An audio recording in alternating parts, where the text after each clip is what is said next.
On August 26, 1998, the city of Pensacola witnessed a crime that would haunt the neighborhood for a staggering 26 years after shopping at a Winn-Dixie supermarket on Navy Boulevard. Ex-Army veteran 46-year-old Stephen Davis was just about to return home. He used to drive an old yellow cab as his personal vehicle and also worked as a cab dispatcher, but unbeknownst to him, someone was already inside his cab waiting for him. At about 4 in the morning, as he entered his vehicle, a barrage of gunshots would traumatize him. One after another, 3 shots were fired at him from the back. He got out of the car and tried to run back toward the Winn-Dixie, which was just across the parking lot. However, he stumbled and fell down and eventually succumbed to his injuries. It certainly seemed like a planned attack, but catching the perpetrator behind this murder wasn't going to be such an easy task. In fact, closure wouldn't arrive for nearly 3 decades. But why would it take so long? As the police reached the scene and took a good look at Stephen's body, they saw that he'd suffered 1 gunshot wound to his jaw and 2 to his right posterior thorax. It was clear that Stephen had died very soon after he fell down in the lot. Now, as the police searched for answers, they found Stephen's cab near Navy Boulevard completely abandoned. The driver's door and rear passenger doors were open, and the cab's driver's side window was also shattered. When the forensic department examined the crime scene,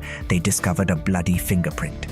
The evidence was taken to the department to run some tests. The blood was found to be Stephen Davis's. However, they found no match for the fingerprint in their database. Sheriff Chip Simmons of the Escambia County Sheriff's Office said that they tried to check for matches not once but 3 times, but they never got any results. There was even video footage of the event recorded on the CCTV camera of the parking lot, but it didn't help in solving the case. As nothing distinct was noticeable, in order to pay respect to Stephen, the cab company shut down for the day, and everyone attended the funeral. Dozens of cabs lined up and down the roads of the area where the funeral took place in the days following the murder. A detailed flyer was circulated that described very clearly a man who was seen in the area around the same time as the murder. The flyer also described the man as someone who is applying for a job at a place nearby or had already been employed there, but there were no responses to this. Now, with no further clues and information, the police were left with no choice but to shelf the case as unsolved. As fate would have it, the case remained cold for many years to come. However, 25 years later, in 2023, the Escambia County Sheriff's Office asked for the help of more than 20 retired officers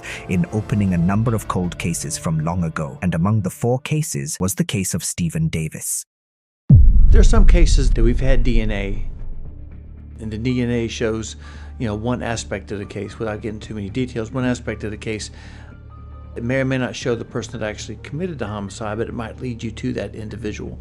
Maybe the individual that did this crime is now incarcerated for life or for a long time, and there's someone's empowered now to go ahead and get that off their chest. And we're hoping that happens. That's why we publicize the cases that we're going to work. Now, 25 years later, the detectives were able to secure a breakthrough. After reopening the Stephen Davis case, when the police used new technology to run some tests, they got a match for the bloody fingerprint. Back in 2012, a man named Donald Holes II was arrested for a home invasion robbery in Escambia County.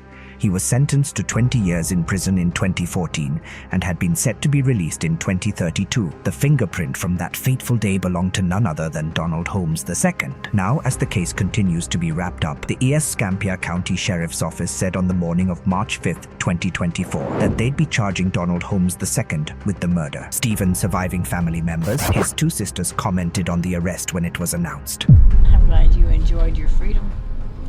Now, you're going to be thinking about this till God takes you home. No further updates have been provided by the police or prosecutors regarding when the trial will